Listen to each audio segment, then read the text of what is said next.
paz do Senhor seja sobre as nossas vidas, em nome de Jesus. E que cultivemos sempre a amizade com o Senhor, possamos andar com Cristo Jesus, caminhar com Ele, desfrutarmos do privilégio da amizade, da paz que excede todo entendimento, em nome de Jesus. Abra sua Bíblia no livro de 1 Samuel. Nós estamos dando continuidade à nossa série de exposições.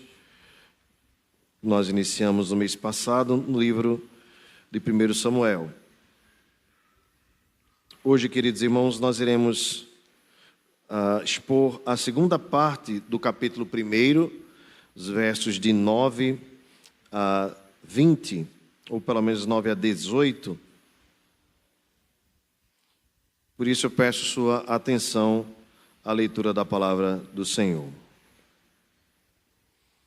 Após terem comido e bebido em Siló, estando Eli, o sacerdote, assentado numa cadeira junto a um pilar do templo do Senhor, levantou-se Ana e, com amargura de alma, orou ao Senhor e chorou abundantemente.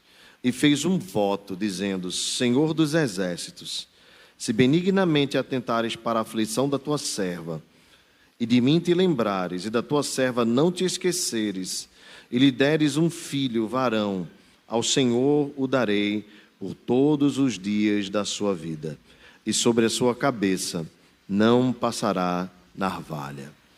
Demorando-se ela no orar perante o Senhor, passou Eli a observar-lhe o movimento dos lábios, porquanto Ana só no coração falava. Seus lábios se moviam, porém não se lhe ouvia voz nenhuma. Por isso, Eli a teve por embriagada e lhe disse: até quando estarás tu embriagada? Aparta de ti este vinho. Porém Ana respondeu: não, Senhor meu, eu sou mulher atribulada de espírito. Não bebi nem vinho, nem bebida forte. Porém, venho derramando a minha alma perante o Senhor.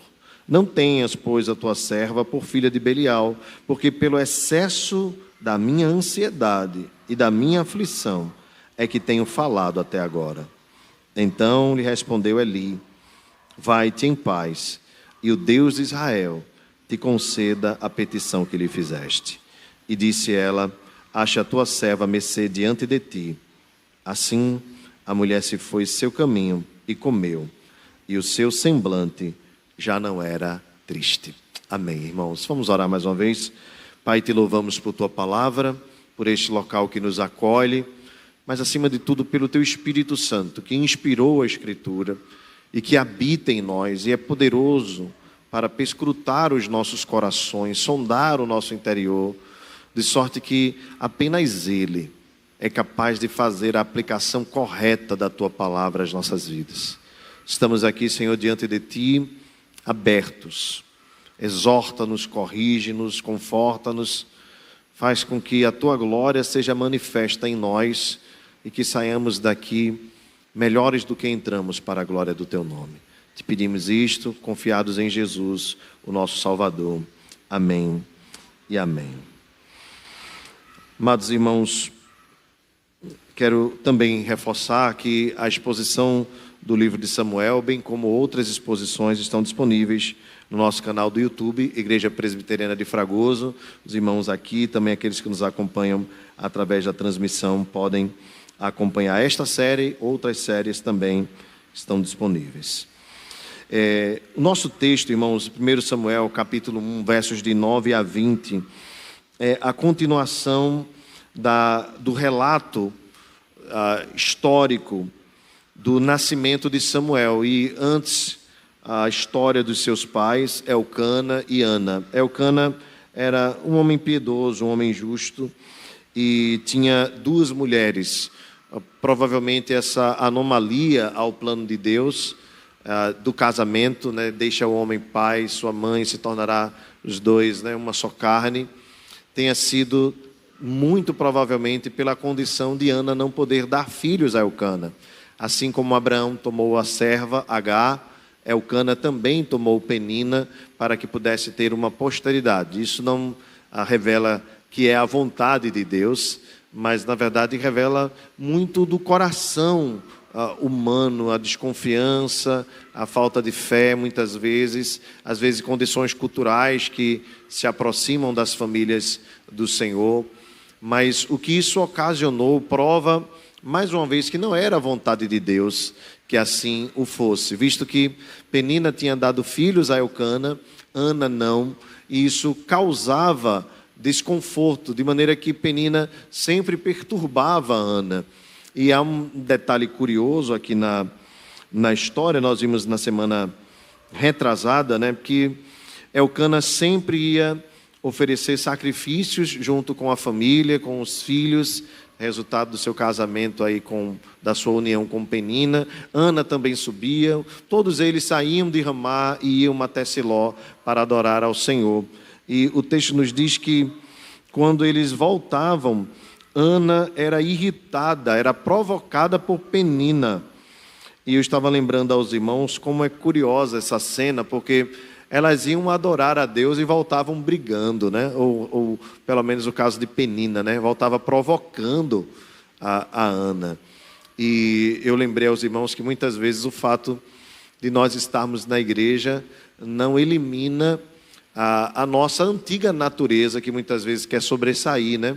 Vejam, se o local de adoração é um local santo, se eles subiam para oferecer sacrifícios por perdão de pecados, mas também por gratidão de bênçãos, nada justifica o que Penina fazia com Ana, né? Exatamente no período que eles subiam para adorar a Deus, né? Misturava aí o ritual da adoração com um coração corrompido, né? E nós falamos a respeito disso na semana retrasada.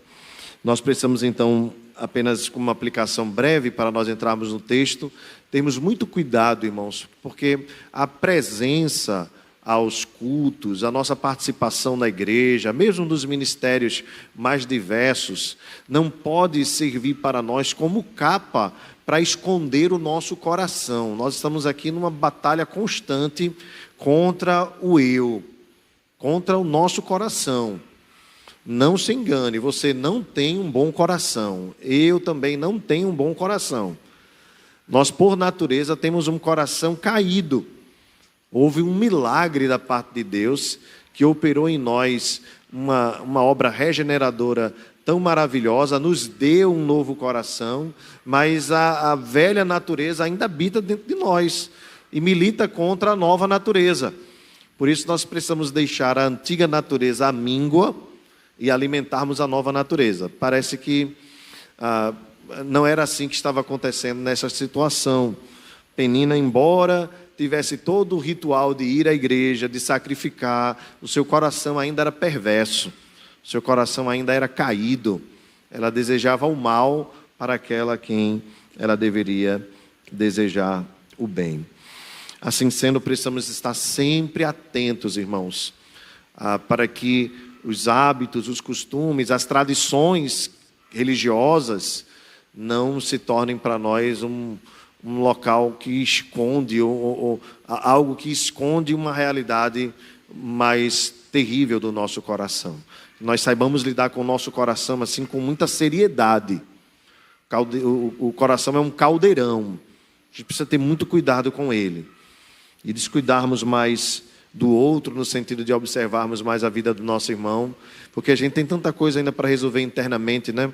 Estamos em obra, Deus está trabalhando no nosso coração. Às vezes temos uma rapidez assim para criticar, mas somos muito débeis, muito lentos em observarmos o que está dentro de nós. Precisamos então ter esse cuidado, renovarmos sempre esse cuidado. Uma outra coisa que nós observamos aqui também foi a forma amorosa, cuidadosa, mas também ousada de Elcana em corrigir a sua esposa. É um negócio que às vezes a gente não observa no texto, mas a palavra de Ana não era apenas de consolo, porque nós temos muita dificuldade, né, de consolação e verdade, né? Parece que para nós as duas coisas não caminham juntas. Mas, de certa forma, Elcana repreende Ana porque ela não estava comendo, porque ela estava apenas chorando, porque ela andava entristecida demasiadamente. E aquele então ele a exorta para que ela não ficasse assim, embora complacente e compassivo com a condição que ela carregava, a provocação que ela sofria, mas ele também a corrige para que ela se levante, para que ela não caminhasse naquela tristeza demasiada. Aqui, irmãos, também lembro que chamei a atenção dos irmãos, quando tratei deste ponto, sobre a importância de nós, em especial no casamento, mas também nas relações de amizade, de fraternidade, termos também o cuidado de exortarmos os nossos irmãos, de corrigirmos. Os maridos devem corrigir as esposas devem corrigir os maridos também. Nós somos, acima de tudo, irmãos em Cristo. E se você percebe a sua esposa trilhando por um caminho, ou com alguma conversa que não é boa, algum pensamento que não é agradável, ou mesmo o seu marido, né, com todo amor, com todo zelo, não precisa ser na hora que o furacão está com toda a força, né, mas depois, quem sabe, num momento mais calmo, chama para conversar e pensa, olha, talvez seja bom pensar sobre isso, ter um cuidado maior quanto a isto. Mas às vezes nós encontramos maridos que têm dificuldade em corrigir suas esposas que têm dificuldades de corrigir os maridos, pais que têm dificuldade de corrigir os seus filhos, como se correção fosse o oposto do amor, quando na verdade as duas coisas caminham juntas. Amor e correção caminham juntas harmonicamente. A Bíblia diz que o Senhor corrige o filho a quem ama e açoita a quem ele quer bem. Observe as duas coisas caminhando juntas sem nenhuma contradição. Então cabe a nós também, ao percebermos alguém que está caminhando com demasiada tristeza, talvez até mesmo caminhando para um caminho de depressão, nós chamarmos essas pessoas para conversar. Olha, irmãos, nós temos tantas bênçãos para agradecer. Hoje pela manhã, lá em Abreu Lima, eu estava comentando a respeito disso.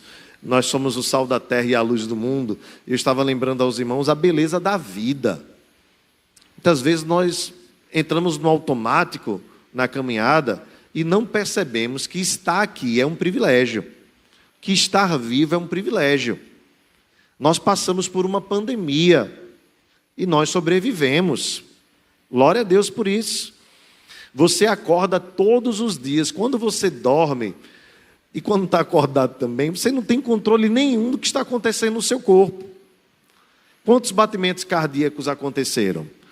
Como é que está aí o teu sistema digestivo? Como é que estão os teus rins? A gente não tem controle disso.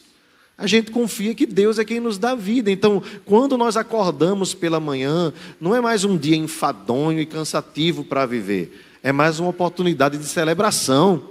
Louvado seja Deus por isso. A vida é um grande privilégio que Deus nos deu. E acima da vida Ele nos deu a graça. O salmista diz, porque tua graça é melhor que a vida, os meus lábios te louvam. Então nós precisamos redefinir no nosso coração, reaprender a observar a vida sobre a ótica da graça, sobre a ótica da gratidão, e não da tristeza demasiada. Muitas vezes nós focamos no problema e fazemos dele o nosso mundo, e a vida gira em torno dele, e nós vamos remoendo, e às vezes queremos tratar isso com medicamento. Atribuímos muitas vezes questões espirituais a doenças psicossomáticas. Nem sempre é assim. Muitas vezes a raiz, o cerne do problema é espiritual mesmo. E quando eu falo espiritual, não significa que é demônio não, tá? Às vezes é falta de maturidade cristã mesmo. De mais tempo de comunhão com Deus.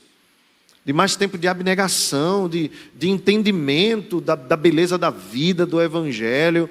Nós precisamos retornar, irmãos, ao primeiro amor, sermos renovados no Senhor e percebemos que, na verdade, nós estamos no lucro.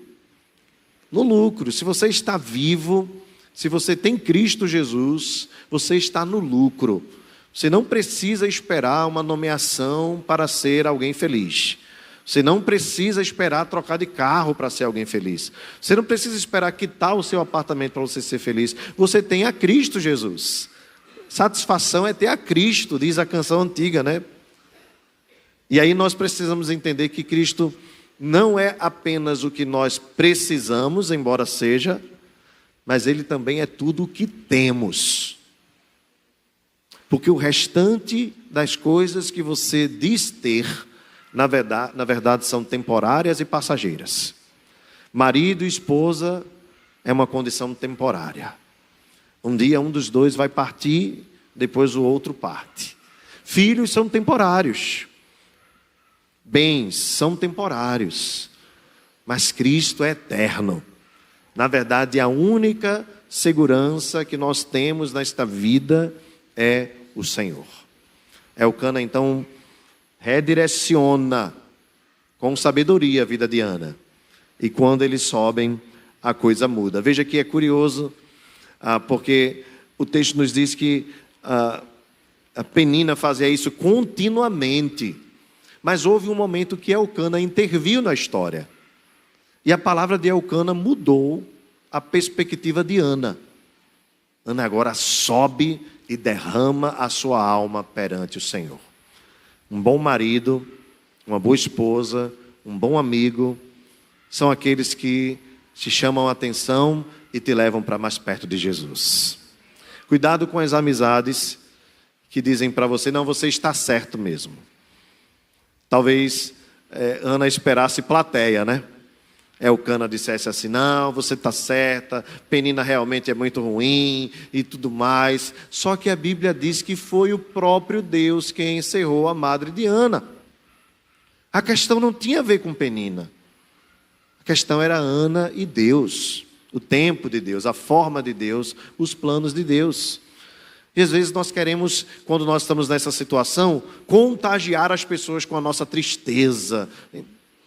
Você marido, você esposa, ao perceber essas coisas, não dê palco. Chame seu marido, chame sua esposa, chame seu filho, chame seu amigo e diz aqui, ó, vem cá, vamos sentar para conversar. Vamos abrir a Bíblia. Vamos buscar ao Senhor. Vamos tentar entender o que está acontecendo aos pés de Cristo. Vamos buscar ao Senhor juntos. Tenho certeza que Deus é poderoso para fazer infinitamente mais do que pedimos ou pensamos. Que Deus levante Elcanas em nossos lares. Deus levante Elcanas entre os nossos amigos. Que nós possamos ser encorajadores uns dos outros na verdade. Na verdade. E as boas amizades são amizades na verdade. Amigos que chamam a atenção, que corrigem, que exortam, que eles nos levam para mais perto do Senhor. Pois bem, queridos, a partir do verso 9, o texto nos diz que, após terem comido e bebido em Siló, estando Eli, o sacerdote assentado numa cadeira junto a um pilar do templo do Senhor, diz a Escritura que Ana levantou-se com amargura de alma e orou ao Senhor e chorou abundantemente. Aqui eu queria lembrar aos irmãos o termo amargura, né? É o termo Mara no Antigo Testamento, muito usado. Certa vez uma mulher disse, eu agora me chamo Mara, porque a minha vida está amargurada no coração. A amargura, queridos, é um sentimento que pode acometer a qualquer um de nós. A gente sente às vezes a amargura nos lábios, né, no paladar, quando você come alguma comida assim que ela não está boa, né? Aquele amargor é um negócio ruim, né?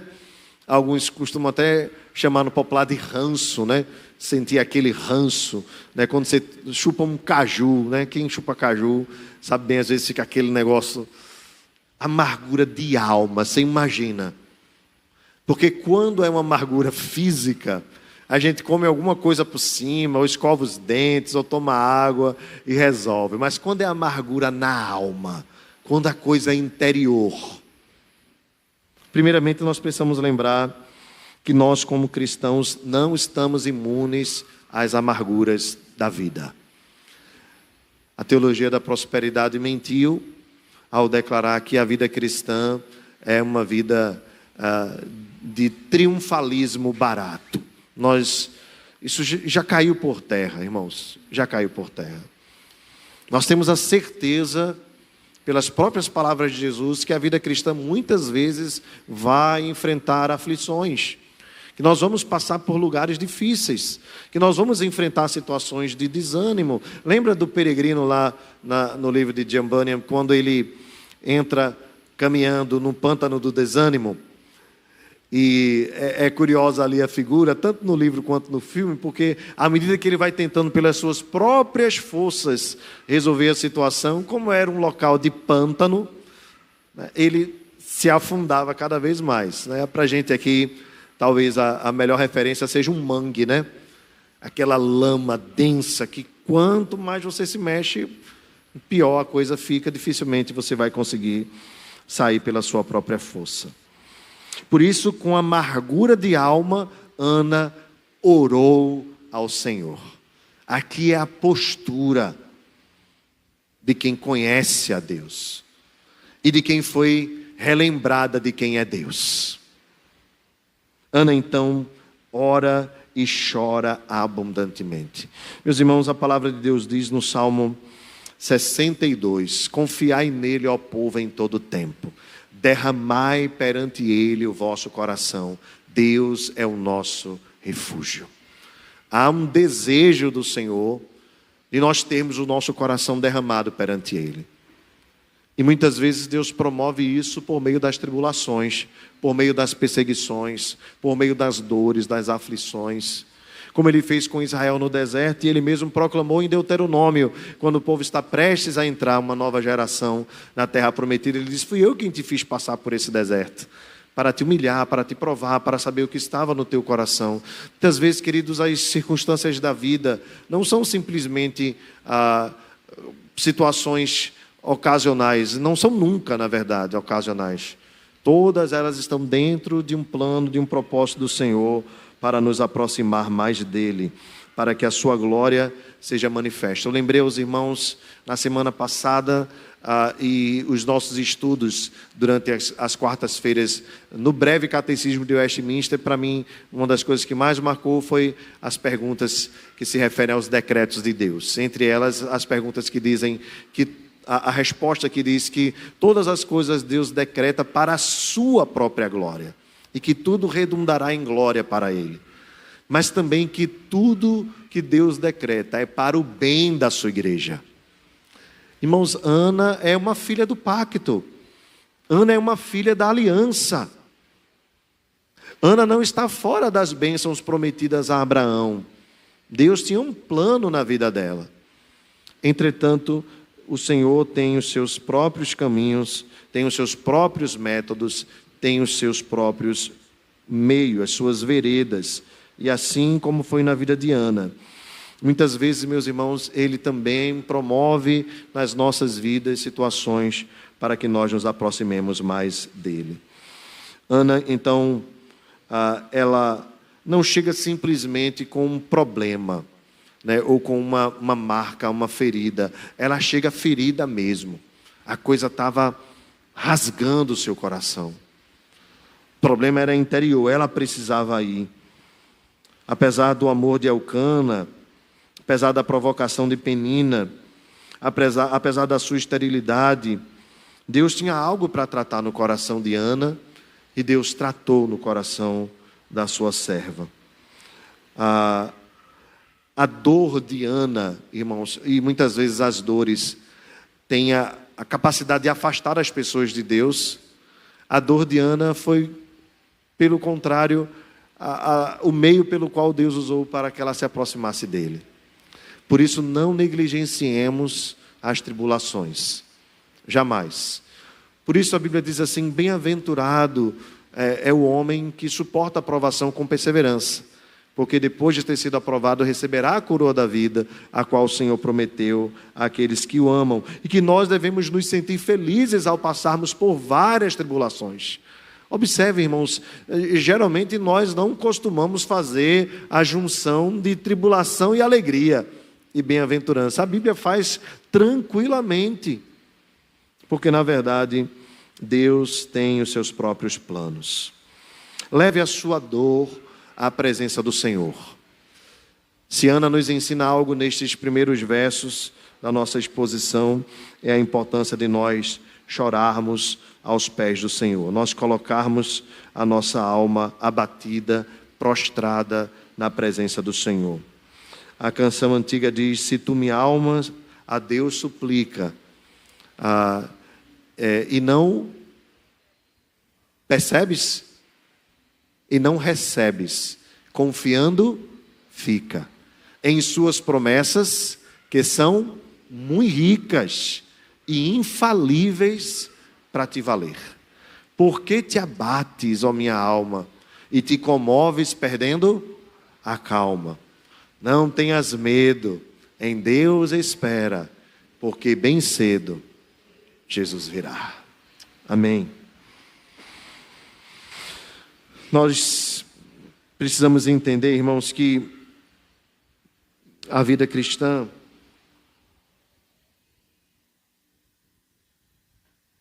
não se resume às nossas presenças nos cultos dominicais. Ana subia a Siló constantemente, mas desta vez ela subiu diferente. E aqui eu chamo a sua atenção para a importância de termos propósito quando nós viermos buscar a Deus. De não entrarmos aqui de maneira acostumada, mas nós entendermos que cada parte do culto é um grande privilégio. E Ana levou a sério a sua causa e entregou a Deus as suas orações. Há momentos, irmãos, que nós dedicamos aqui, como parte do culto, às súplicas. Você tem desfrutado deste momento? Deus está aqui conosco. Pode operar maravilhas. Você está diante do governador de todas as coisas, do Todo-Poderoso. É assim que Ana reconhece ao Senhor. Ela ora ao Senhor dizendo: Senhor dos exércitos, o Todo-Poderoso.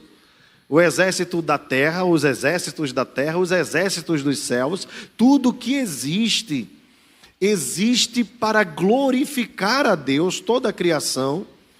E toda a criação está sujeita às ordens daquele que é o Criador. Portanto, Deus pode fazer um útero que Ele criou e Ele mesmo cerrou, Ele pode abrir a madre. Então, quando Ana ora, Senhor dos exércitos, ela está reconhecendo que Deus pode todas as coisas. Por isso ela ora confiadamente e traz a sua amargura. Meus irmãos, nós precisamos recuperar não apenas a urgência da oração, mas a importância e o poder que as nossas orações têm diante de Deus. A capacidade que elas têm diante de Deus. Quando um coração é sincero, quando um coração confia, se entrega, descansa no Senhor e reconhece em Deus toda a força, todo o poder, toda a glória. Que não sejam apenas palavras quando nós dizemos: creio em Deus Pai Todo-Poderoso, Criador do céu e da terra. Que não seja um mero recitar de um credo.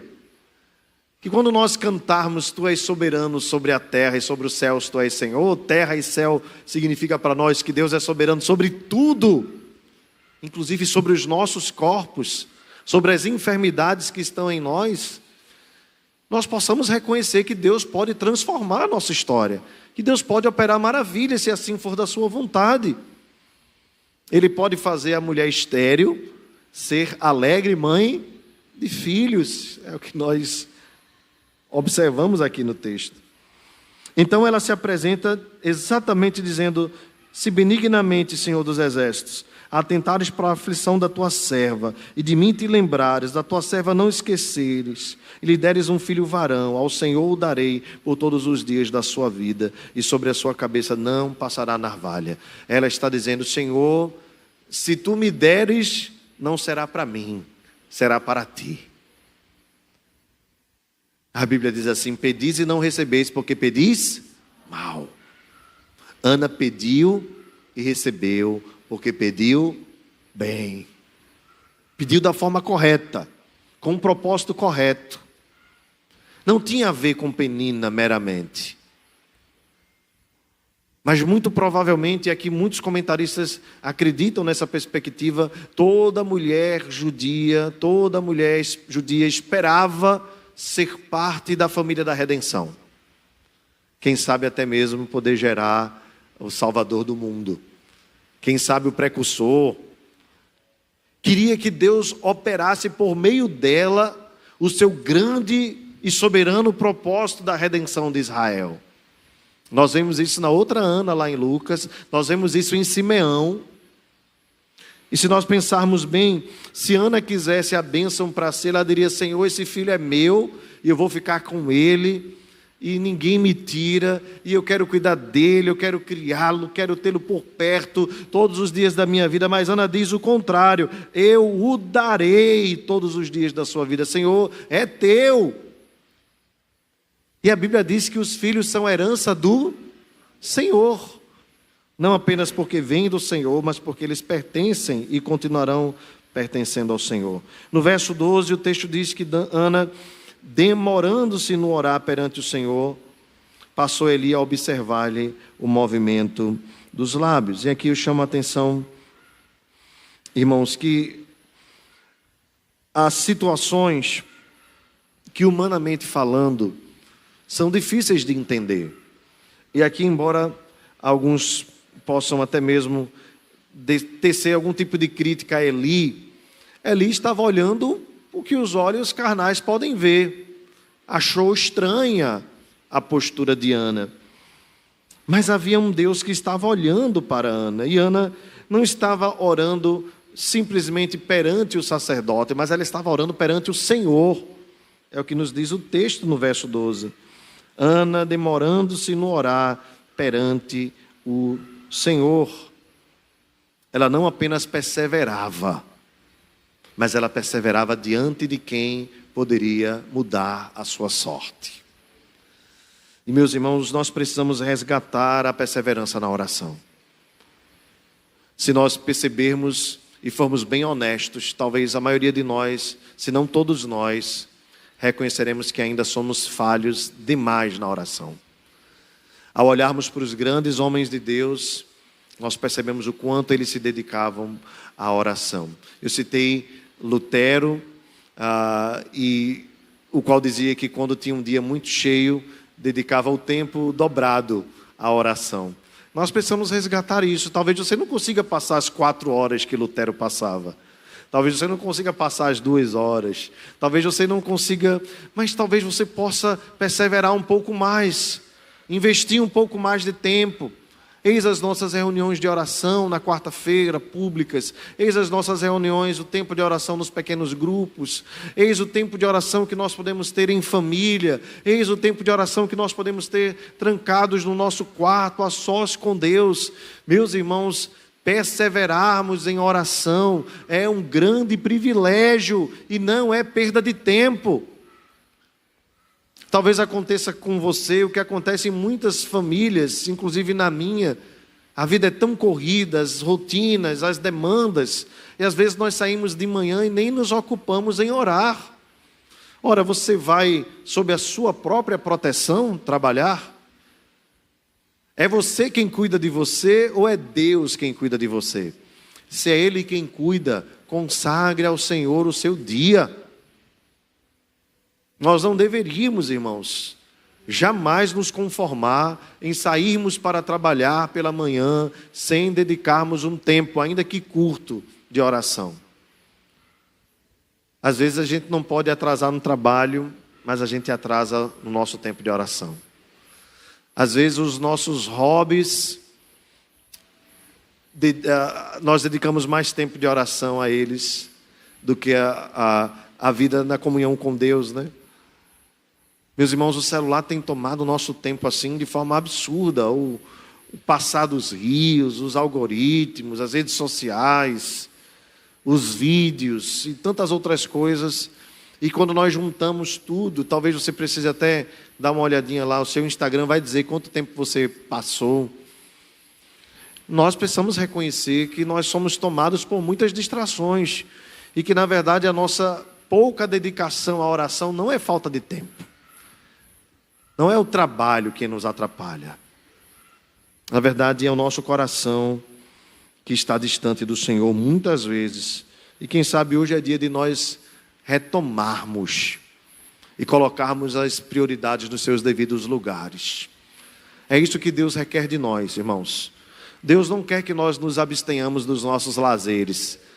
Deus não é um carrasco que quer condenar os nossos prazeres. Mas quando nós colocamos as coisas nos seus devidos lugares, quando nós estabelecemos as prioridades e cumprimos aquilo que agrada ao Senhor, certamente, irmãos, nós teremos tempo para todas as coisas. E em tempos de urgência, nós precisamos refazer as prioridades entre os lazeres e aquilo que é prioritário e urgente. Nós sabemos muito bem como nós somos capazes de modificar, mas muitas vezes nós não fazemos isso para a oração. Às vezes nós recorremos logo aos remédios antes de buscarmos a Deus em oração. Você já percebeu isso? Está com dor de cabeça, a gente toma um remédio. Está com uma dor na barriga, a gente toma um remédio. E nós nos acostumamos com os remédios, e os remédios são uma bênção de Deus. Fruto da graça comum, da bondade de Deus, capacitando gente para criar medicações que nos ajudam a regular internamente. E eu não estou abrindo mão disso de jeito nenhum.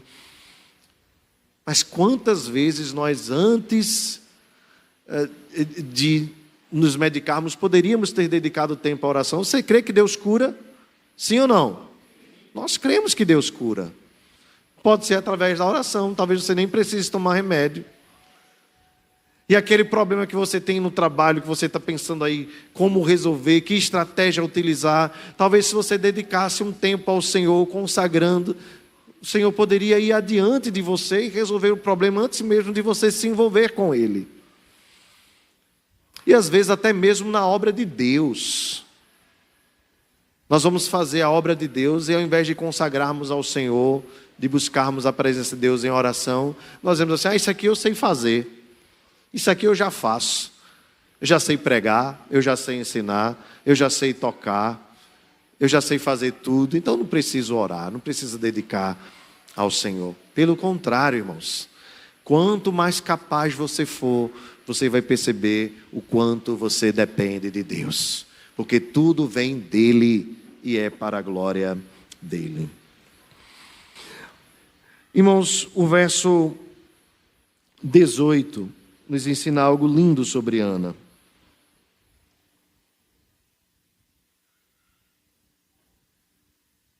Se os versos 14, 15 e 16 revelam um Eli estranhando toda aquela situação, e aqui eu vou dar um crédito a Eli diante da circunstância, agora nós temos uma Ana que sai diferente. Observe o verso 18, eu queria que você lesse comigo, vamos ler os versos de 16 a 18, vamos lá todos juntos. Não tenhas, pois, a tua serva por filha de Belial, porque pelo excesso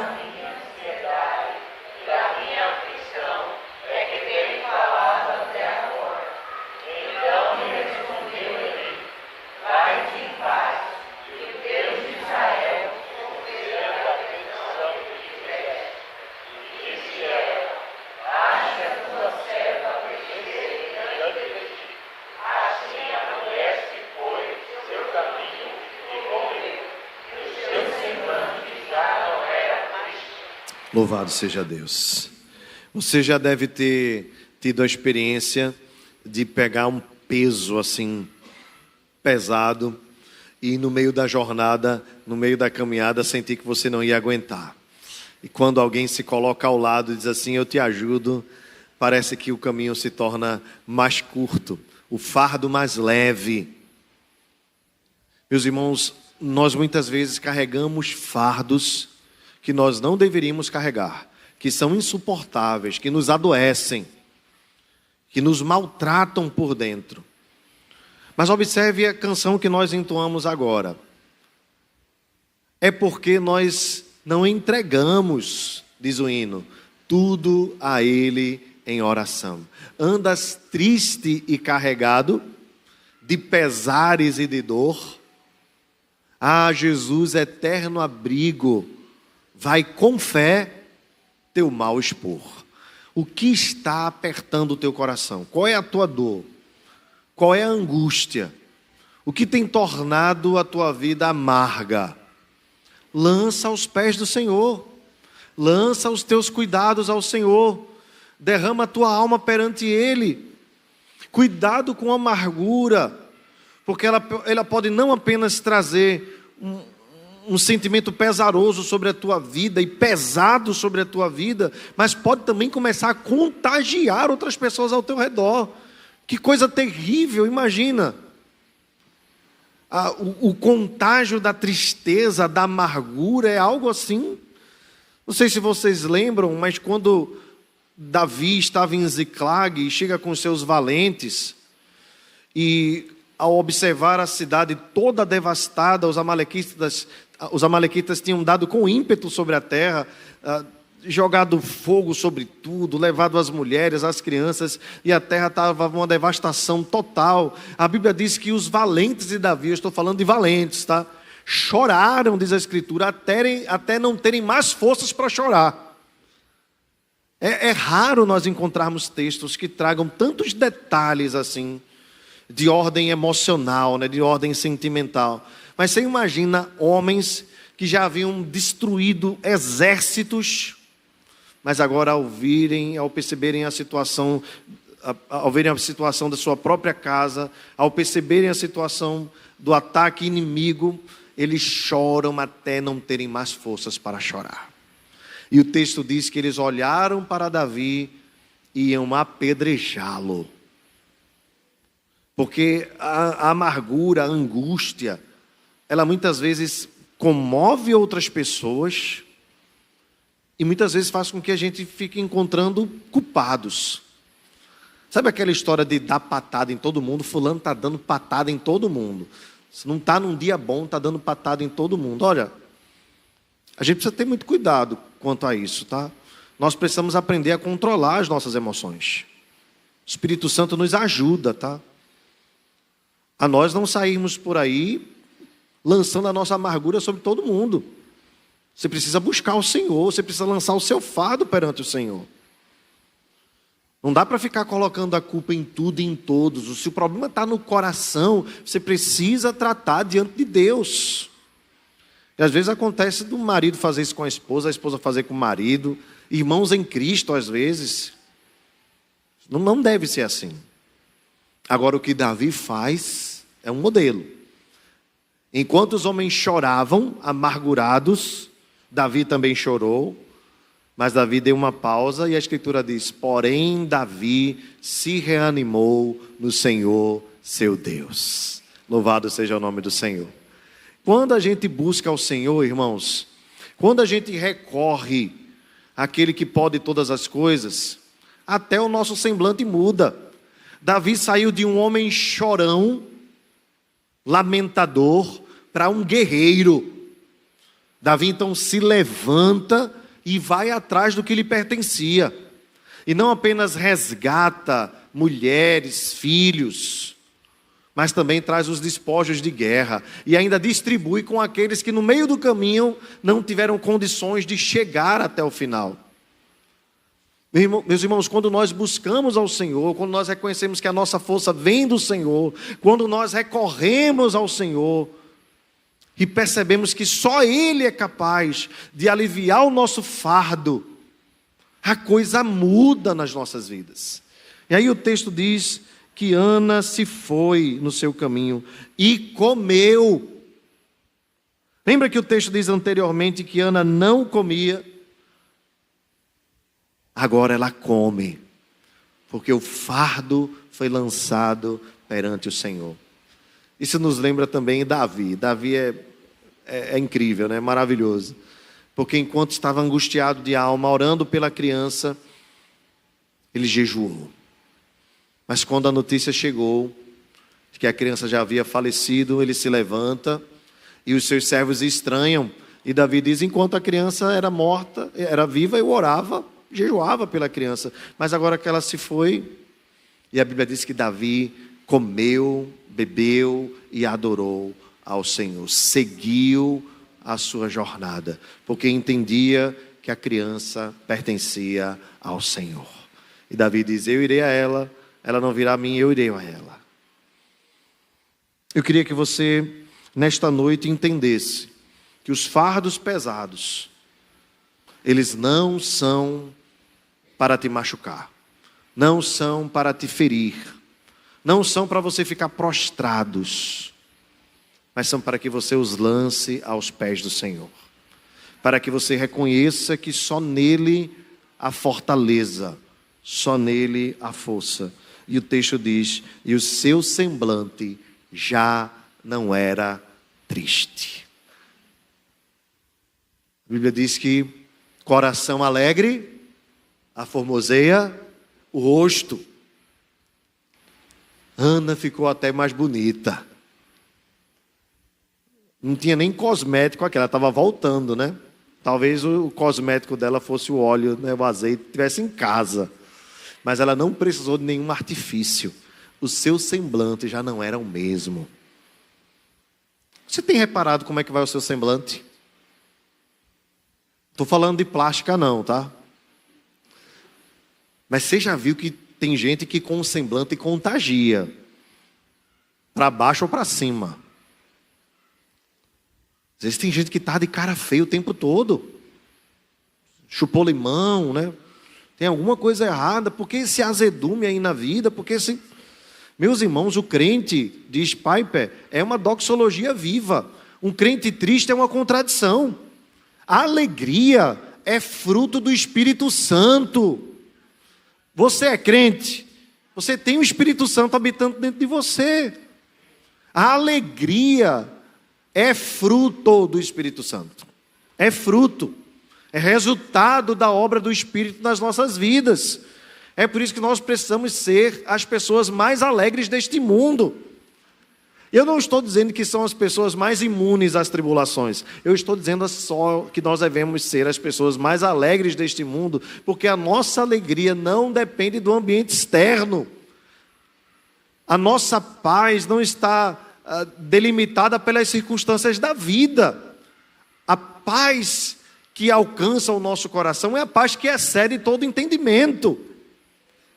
Quando nós lançamos sobre Deus toda a nossa ansiedade, reconhecendo que Ele cuida de nós, por meio da oração, diz o apóstolo Paulo, súplica, com ações de graças. Veja, a pessoa está ansiosa, vai agradecer. Geralmente isso não acontece, mas o cristão é contracultural.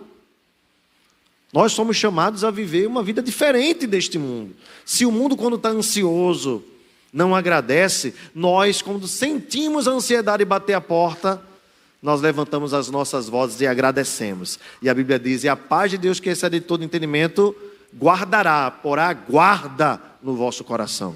Não entra ansiedade, não entra tristeza, não entra amargura, porque a paz de Deus, que excede todo entendimento, não permite, coloca uma porta de ferro. Hoje é dia de você romper com a amargura, com a tristeza. Pare de focar nos problemas. Pare de pensar que a vida é só BO. Você tem uma vida maravilhosa.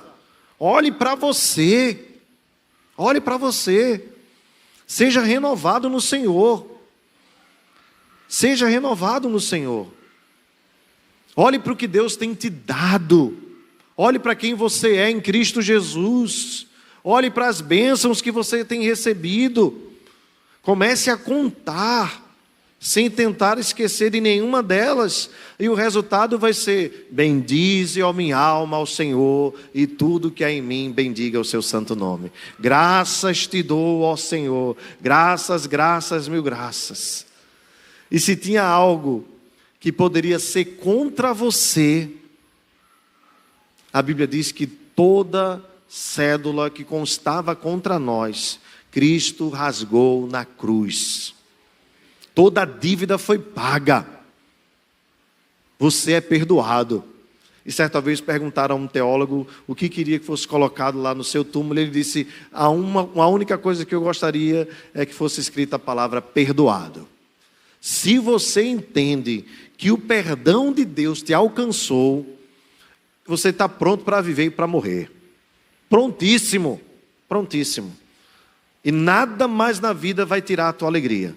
Nada mais na vida deve tirar a tua paz. Foi assim que Ana fez. É assim que nós devemos fazer, confiantes no Senhor.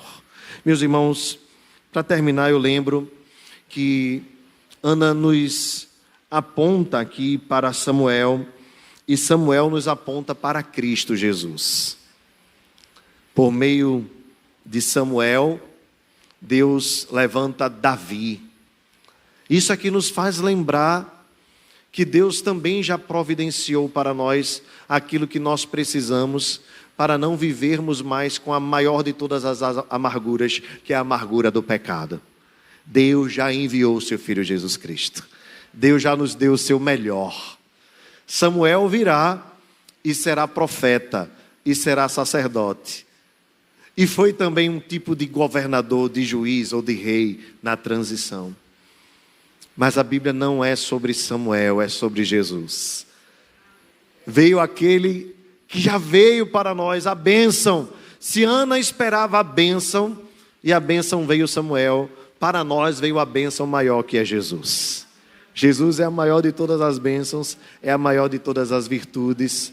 Ele é a expressão exata do ser de Deus. Ele é o motivo da nossa alegria. Se Ana saiu regozijada porque recebeu a bênção do Senhor, daria à luz Samuel, nós podemos nos alegrar porque Jesus já veio, enviado por Deus, já pagou o preço pelos nossos pecados e agora nada pode nos separar do seu amor, nada pode nos separar da sua graça.